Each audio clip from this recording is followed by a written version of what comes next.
آگے چلتے ہیں۔ سورۃ البقرہ کا آغاز ہوتا ہے، امت کی ذمہ داریاں یہاں پر بیان کی گئیں۔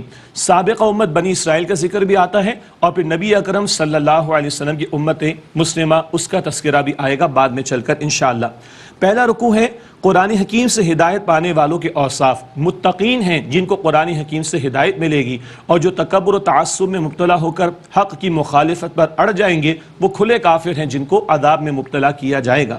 دوسرا رکوع ہے سورۃ البقرہ کا، منافقانہ کردار کی وضاحت۔ بتایا گیا کچھ لوگ کلمہ تو پڑھتے ہیں لیکن وہ دل سے ایمان نہیں لاتے، دین کی کچھ باتیں ان کو آسان لگتی ہیں عمل کر لیتے، مشکل لگتی ہے وہ جان چھڑاتے، جان مال لگانے کا تقاضا آتا ہے تو فرار اختیار کرتے ہیں۔ رکوع نمبر 3 ہے سورۃ البقرہ، قرآن حکیم کی عظمت اور دعوت کا بیان۔ قرآن کی دعوت تمام انسانوں کے لیے ہے اور سب کے لیے دعوت کیا ہے؟ اپنے رب کی عبادت کرو۔ ساتھ ہی قرآن حکیم کی عظمت کا بیان اور یہ چیلنج دیا گیا، اگر اس کلام میں کوئی شک ہے تو اس کی ایک صورت سے ملتی جلتی صورت ہی پیش کر کے دکھا دو، اور وہ بھی تمہارے لیے ممکن نہیں ہے۔ چوتھا رکوع ہے سورۃ البقرہ کا، قرآن حکیم کا فلسفہ، کائنات، خالق اور انسان، ان کے درمیان کیا تعلق ہے، یہ فلسفے کے میدان کے مسائل ہیں۔ خالق اللہ سبحانہ وتعالی، کائنات اس نے بنائی بامقصد، اور انسان کو اللہ نے خلافت دے کر اپنی نمائندگی دے کر زمین پر بھیجا۔ آدم علیہ السلام کا قصہ بھی ذکر کیا گیا۔ پانچواں رکوع ہے بنی اسرائیل کے لیے ہدایات، سابقہ امت مسلمہ بنی اسرائیل کا ذکر۔ انہیں کہا گیا قرآن کی دعوت آ گئی، ایمان لاؤ، باجماعت نماز ادا کرو اور قول اور فعل کے تضاد سے بچو، اور محمد مصطفیٰ کریم علیہ السلام پر ایمان لاؤ۔ رکوع نمبر 6 ہے بنی اسرائیل پر انعامات اور ان کی ناشکری۔ تفصیل سے واقعات ہم نے پڑھے تھے۔ اللہ تعالیٰ نے فرعون کے ظلم و ستم سے ان کو نجات عطا فرمائی، بادلوں کا سایہ عطا فرمایا، من و سلوہ عطا فرمایا، لیکن بچڑے کی مورت بنا کر اس کی پوجا پاٹ میں لگ کر شرک میں ان میں سے کچھ لوگ مبتلا ہو گئے۔ رکوع نمبر 7 سورۃ البقرہ، ناشکری کی سزا، ذلت و محتاجی۔ اللہ تعالیٰ نے جب صحرا میں تھے دوبارہ چشمے بھی ان کے لیے جاری فرما دیے، پھر ایک وقت آیا کہ انہوں نے کہا کہ من و سلوہ سے تمہارا پیٹ نہیں بھرتا، ہمیں کچھ اور چاہیے، تو اللہ تعالیٰ نے ذلت اور محتاجی ان پر تھوپ دی۔ حالانکہ ان کو برسوں کتابیں عطا ہوئیں، رسول عطا ہوئے، انبیاء کا سلسلہ ان میں قائم رہا، لیکن جب پیغمبروں کی دعوت سے انہوں نے روگردانی کی ہے اختیار، تو اللہ تعالیٰ نے ذلت اور محتاجی ان پر تھوپ دی۔ ان کا تذکرہ ہم مسلمانوں کی عبرت کے لیے کہ یہ بھی وہ تھے جو اللہ اور رسولوں کو ماننے والے تھے، لیکن جب کتاب کو پس پش ڈالا، رسول کی تعلیم کو پس پش ڈالا، تو پھر اللہ تعالیٰ نے ان کو عذاب میں مبتلا کیا۔ رکوع نمبر 8 ہے سورۃ البقرہ کا، حکم ہے کہ اللہ کی بے چونو چرا اطاعت کرو۔ گائے کو ذبح کرنے کا حکم دیا گیا، یاد آ گیا، بے جا سوالات انہوں نے کیے تھے، بڑی مشکل سے وہ گائے ان کو میسر آئی۔ حکم یہ کہ جب حکم دیا گیا ذبح کرتے، اور قاتل اپنا جو ہے وہ جو مقتول تھا وہ زندہ ہو کر قاتل کا نام بتا دیتا۔ بے جا سوالات کرنے سے امت مسلمہ کو بھی منع کیا گیا۔ البقرہ کا رکوع نمبر 9 ہے بنی اسرائیل کے عوام اور علماء کا حال۔ ان کے علماء کا عالم یہ ہے کہ جانتے بوجھتے اللہ تعالیٰ کے احکام میں تحریف کرتے، تبدیلی کرتے ہیں، اور کیا کرتے ہیں؟ دنیا کمانے کی خاطر، دنیا کی مال و دولت حاصل کرنے کی خاطر اللہ تعالیٰ کی کتاب میں تبدیلی کر کے لوگوں کو من چاہی باتیں ان کی خواہش کے مطابق بتاتے ہیں۔ عوام کا حال یہ کہ بس ہم تو بخشے بخشائیں، جہنم کی آگ میں ہم جائیں گے نہیں، ہاں چند دن ہم نے بچڑے کی پوجا پاٹ کر لی تو ٹھیک ہے، اتنا ہمیں عذاب ملے گا، باقی کوئی ہمیں عذاب نہیں دیا جائے گا۔ یہ ان کی تمنائیں تھیں، وشفل تھنکنگ۔ رکوع نمبر 10 ہے شریعت پر جزوی عمل کی سزا۔ بتایا گیا کہ اللہ کے احکام کا کچھ حصہ مانو اور کچھ نہ مانو، کچھ احکام پر عمل کرو، کچھ پر عمل نہ کرو، اس کی سزا ہے دنیا میں ذلت اور رسوائی، اور قیامت کے دن ایسے لوگوں کو شدید عذاب میں مبتلا کیا جائے گا۔ 10واں رکوع ہے سورۃ البقرہ کا، بنی اسرائیل کا نبی اکرم صلی اللہ علیہ وسلم سے حسد۔ معاذ اللہ ان کو حسد یہ ہوا کہ بنی اسرائیل سے نبوت لے کر بنی اسماعیل میں کیوں دے دی گئی، اس وجہ سے نہ صرف کہ انہوں نے قبول نہیں کیا بلکہ دشمن نمبر 1 بھی یہود بنے دین اسلام کے۔ 12واں رکوع ہے بنی اسرائیل کی حضرت جبرائیل علیہ السلام سے دشمنی۔ معاذ اللہ، انہوں نے کہا یہ جبرائیل نے غلطی کی، معاذ اللہ، اس کو آنا چاہیے تھا بنی اسرائیل میں، یہ چلا گیا بنی اسماعیل کی طرف اور وہاں پیغام لے کر چلا گیا، معاذ اللہ ثم معاذ اللہ۔ یہ دشمنی میں، حسد کی آگ میں اتنے اندھے ہو گئے تھے یہود۔ رکوع نمبر 13 ہے تورات کیوں منسوخ کی گئی۔ بتایا گیا کہ اللہ تعالیٰ علی کل شیء قدیر ہے، اللہ تعالیٰ حقیقی بادشاہ، جو چاہے حکم عطا فرمائے، تورات اس نے عطا فرمائی، انجیل اس نے عطا فرمائی، اب قرآن اس نے عطا فرمائے، اس کو مانو، اس کے احکام پر عمل کرو۔ رکوع نمبر 14 ہے یہودی اور عیسائی مسلمانوں سے کب راضی ہوں گے۔ اللہ اکبر۔ بتایا گیا جب تم اپنے دین کو چھوڑ کر ان کی پیروی کرو گے، ان کی ملت اور طریقے پر چلے جاؤ گے، تب یہ تم سے راضی ہوں گے، ورنہ ڈو مور کے تقاضے آتے رہیں گے۔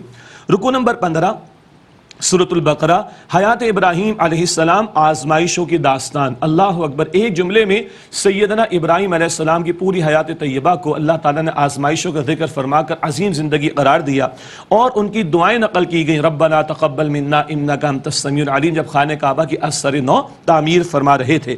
ان کی اس دعا کا ذکر بھی ہے جو صدیوں کے بعد پوری ہوئی اور نبی پاک صلی اللہ علیہ وآلہ وسلم دنیا میں تشریف لائے.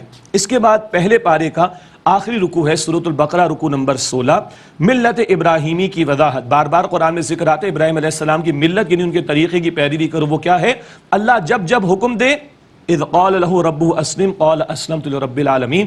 جب جب ان کے رب نے ان کو کوئی حکم دیا انہوں نے اپنے آپ کو جھکا دیا. فرمایا کہ میں نے اپنے آپ کو جھکا دیا تمام جہانوں کے رب کے سامنے. پہلے پارے کے آخر میں بتایا گیا وہ ایک امت تھی گزر چکی, ان سے ان کے بارے میں سوال ہوگا, تم سے تمہارے بارے میں سوال ہوگا. اس کے بعد قرآن حکیم کا دوسرا پارہ ہے اور سورۃ البقرہ جاری ہے. رکوع نمبر 17 تحویل قبلہ اور تحویل امت کا بیان. شفٹنگ آف قبلہ از دا شفٹنگ آف امہ. بیت المقدس کے بجائے اب مسلمانوں کو حکم ہے کہ بیت اللہ شریف کی طرف رخ کرو اور ساتھ ساتھ کہہ دیا گیا تمہیں مسلمانوں نے درمیانی امت بنایا تاکہ تم لوگوں پر اللہ کے دین کے گواہ بنو اور رسول پاک صلی اللہ علیہ وسلم تم پر اللہ کے دین کے گواہ ہو جائیں. حضور سے پیغام ہم تک پہنچا, اب انسانیت تک پہنچانا ہماری ذمہ داری.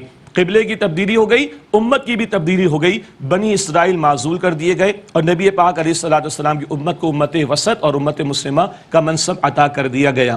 اس کے بعد جو کلام ہے وہ نبی پاک صلی اللہ علیہ وسلم کی امت کے تعلق سے آیا چاہتا ہے. پھر رکوع نمبر 18 ہے جہاں صالح جماعت تیار کرنے کا نبوی طریقہ کار بیان کیا گیا. نبی اکرم علیہ السلام کے 4 بنیادی فرائض قرآن کی آیات کی تلاوت, قرآن کے ذریعے تزکیہ, قرآن کے احکام کی تعلیم, حکمت اور دانائی کی باتیں سکھانا. قرآن کے ذریعے آپ نے ایک انقلابی جماعت تیار کی جس سے اللہ تعالیٰ نے دین کی خدمت کا کام لیا. اس رکوع کے آخر میں آتا ہے فاذکرونی اذکرکم. اللہ فرماتا ہے تم مجھے یاد رکھو میں تمہیں یاد رکھوں گا. واشکرونی ولا تکفرون, اور میرا شکر ادا کرو میری ناشکری نہ کرو. اس کے بعد 19ویں رکوع سے جو دوسرا پارہ ہے اور 19واں رکوع سورۃ البقرہ کا نبی پاک علیہ الصلوۃ والسلام کی امت سے خطاب ہوتا ہے. پہلی آیت میں جو یہاں پر ہے آیت نمبر 153 فرمایا گیا استعینوا بالصبر والصلاۃ. صبر اور نماز کے ذریعے اللہ تعالیٰ کی مدد حاصل کرو. ایک عظیم ذمہ داری امت کے کاندھوں پر آ گئی, صبر بھی کرنا ہے اور نماز سے اللہ تعالیٰ کی مدد لینی ہے تاکہ دین کی ذمہ داری ادا کرنا تمہارے لیے آسان ہو. رکوع نمبر 19 کا عنوان ہم آپ کو بتانا بھول گئے. راہ حق میں قربانیاں دینی پڑیں گی. حق کی راہ میں تمہیں مشقتوں سے گزارا جائے گا, خوف اور بھوک اور جان اور مال اور ثمرات پیداوار کے نقصان سے گزارا جائے گا, لیکن صبر کرنے والوں کے لیے پھر بشارت بھی ہے. رکوع نمبر 20 قلبی ایمان کیسے حاصل ہوتا ہے بتایا گیا. اس کائنات میں اللہ کی نشانیاں اور یہاں ایک ہی آیت میں اللہ تعالیٰ کی بڑی بڑی 10 نشانیوں کا بیان. ان میں غور کرو گے اللہ تعالیٰ کی معرفت حاصل ہوگی. یہ بھی بتایا گیا کہ ایمان والوں کی سب سے بڑھ کر محبت اللہ سبحانہ و تعالیٰ کے لیے ہوتی ہے. اس کے بعد رکوع نمبر 21 ہے عوام اور علماء سو کی گمراہی. جاہل عوام, گمراہ عوام کا ذکر ہے کہ وہ باپ دادا کے اندھے بن کر پیروی میں لگے رہتے ہیں. باپ دادا گمراہی میں تھے, نافرمانیاں کرتے تھے, ان کے پیچھے لگے رہے, یہ ان کی گمراہی کی وجہ تھی. اور علماء سو کا حال کیا ہے؟ وہ حق کو چھپاتے ہیں اور حق میں تحریف کرتے ہیں دنیا کے چند ٹکے کمانے کے لیے. علماء سو برے علماء کا تذکرہ قرآن نے کیا. رکوع نمبر 22 ہے نیک انسان کون ہے. اللہ اکبر. آیت البر کا بیان.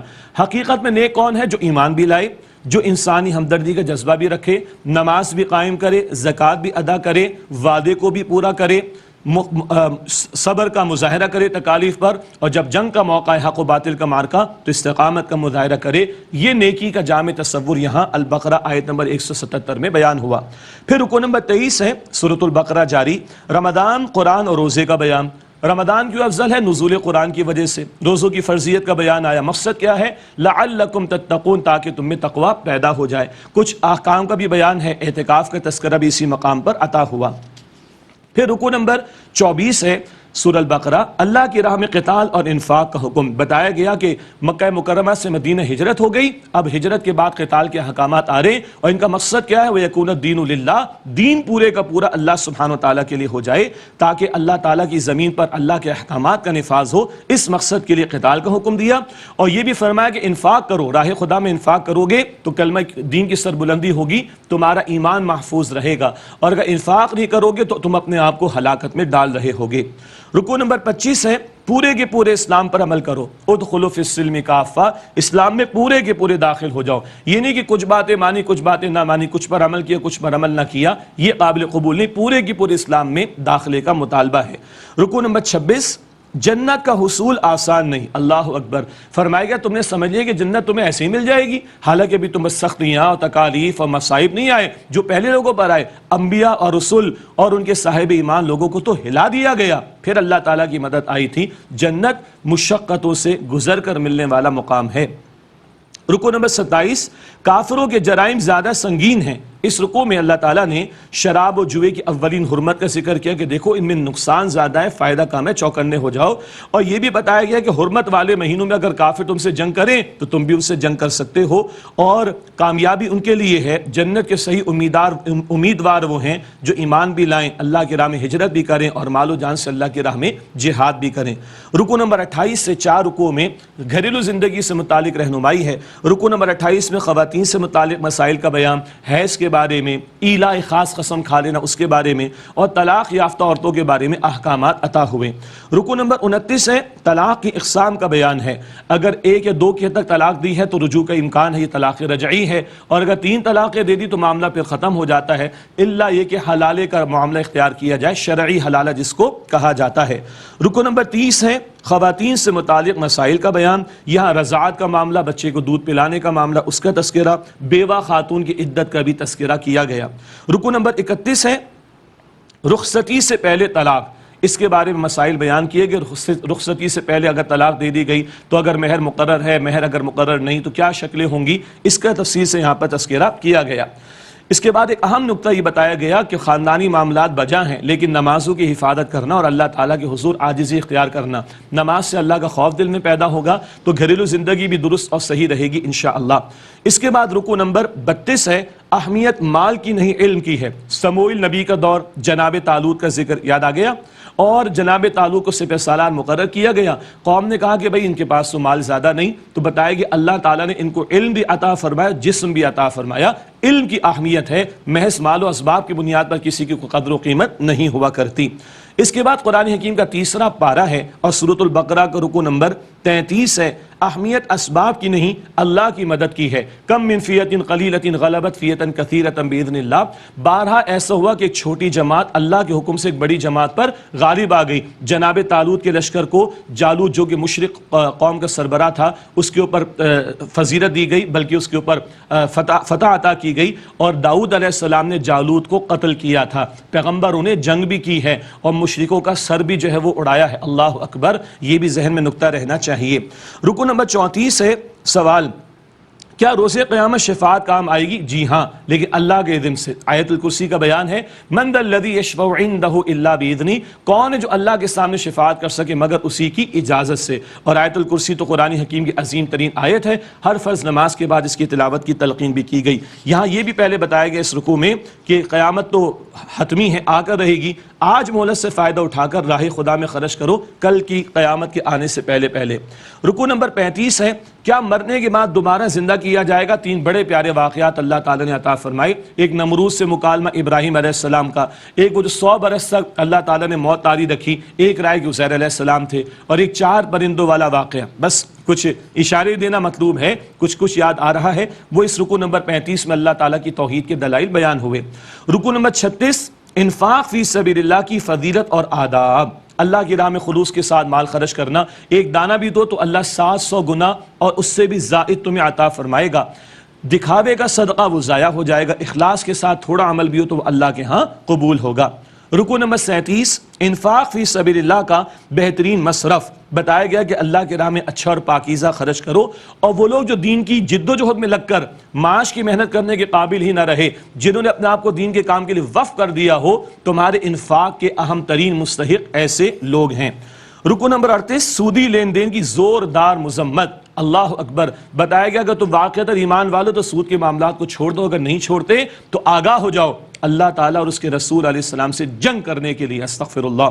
رکوع نمبر 39 قرض کے بارے میں ہدایات. قرآن کی سب سے طویل آیت اسی مقام پر آئی، البقرہ آیت نمبر 282۔ ادھار کا معاملہ ہو، معین مدت ہو، 2 گواہ بناؤ، لکھ لو، یہ ہدایات اس مقام پر عطا کی گئیں، اور رہن کے حوالے سے، کولیٹرل کے حوالے سے، اور اس معاملے پر گواہ بنانے کے حوالے سے بھی رہنمائی دی گئی۔ پھر 40واں رکوع ہے البقرہ کا، رکوع نمبر 40، جو کہ آخری رکوع ہے۔ عظیم الشان دعا کا تحفہ عطا ہوا، ربنا لا تؤاخذنا ان نسینا، اور آخر میں واعف عنا واغفر لنا وارحمنا، اے اللہ ہمیں معاف فرما دے، اے اللہ ہمیں بخش دے، اے اللہ ہم پر رحم فرما۔ آپ بھی آمین کہیے، میں بھی آمین کہوں، اے اللہ ہمارے حق میں دعاؤں کو قبول فرما۔